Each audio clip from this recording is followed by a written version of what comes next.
ಪ್ರಮಾಣದಲ್ಲಿ ನಮ್ಮವ್ರಿಗೆಲ್ಲ ಶಿಕ್ಷಣ ಕೊಡಿಸ್ಬೇಕು, ಹೈಯರ್ ಎಜುಕೇಷನ್ ಕೊಡಿಸ್ಬೇಕು ಅನ್ನೋದಿಲ್ಲ. ಅವ್ರು ಡೆವಲಪ್ಮೆಂಟ್ ಅಂದ್ರೆ ಏನಪ್ಪ ಅಂತಂದ್ರೆ ರೋಡ, ರಸ್ತಾ, ಹಾದಿ ಇವಷ್ಟು ಅವರು.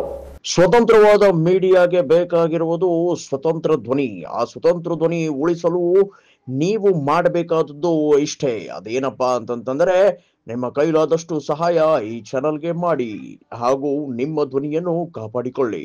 ಈ ಎಲ್ಲ ನಿಟ್ಟಿನಲ್ಲಿ ನಾವು ಭಾಳ ಎಚ್ಚರಿಂದ ಇದನ್ನು ಪ್ರಯೋಗ ಮಾಡಬೇಕಾಗದ, ವಿಚಾರ ಮಾಡಬೇಕಾಗ್ಯದ. ಏನಪ್ಪ ಅಂತಂದ್ರೆ ಅವ್ರು ಮಾತಾಡ್ದು ಏನು ಮಾತಾಡಿದ್ರು ಅಂದ್ರೆ ಅದೊಂದು ದೊಡ್ಡ ಇವತ್ತು ಇಶ್ಯೂ ಆಗ್ಯದ. ಅದು ಹಿಂದೂ ಪತ್ರಿಕೆಯಲ್ಲಿ ದಿನಾಂಕ 15ನೇ ತಾರೀಕು ನ್ಯೂಸ್ ಬಂದದ. ಆದರೆ ಘಟನೆ ನಡೆದು ಏನಪ್ಪ ಅಂತಂದ್ರೆ ಅಕ್ಟೋಬರ್ 9ನೇ ತಾರೀಕು. ಈಗ ಊರ ಹೆಸರು ಹೇಳಿದ್ವಿ, ಬಿಳೂರು ಅಂತೇಳಿ, ಜತ್ ತಾಲೂಕು, ಸಾಂಗ್ಲಿ, ಮಹಾರಾಷ್ಟ್ರದಲ್ಲೇ.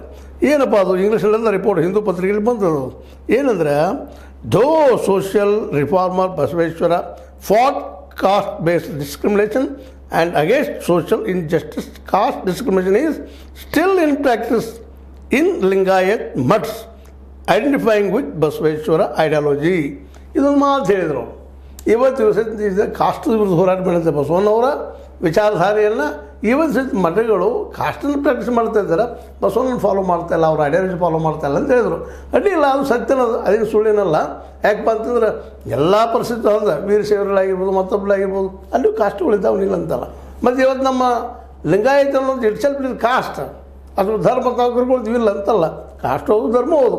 ನಮ್ಮಲ್ಲಿ ಮೊದಲನೇದಾಗಿ ಏನಾಗ್ಯದಪ್ಪ ಅಂದ್ರೆ ಇಲ್ಲಿವರೆಗೆ ನಾವು ಸೂಕ್ಷ್ಮ ಅಭ್ಯಾಸ ಮಾಡಿದ್ರೆ ಕಾಸ್ಟಕ್ಕೆ ಮತ್ತು ಧರ್ಮಕ್ಕೆ ಹೇಳೋ ಧರ್ಮದ ಭಾಳ ದೊಡ್ಡ ಐಡಿಯಾಲಜಿಕಲ್ ಮಾತಾಡ್ತೀವಿ. ಬಟ್ ಪ್ರಾಕ್ಟೀಸಿಗೆ ಬಂದಾಗ ಅದು ಕಾಸ್ಟಪ್ಪ ಅನ್ನುವಾಗ ನಾವು ಪ್ರಾಕ್ಟೀಸ್ ಮಾಡ್ತಾ ಇರ್ತೀವಿ.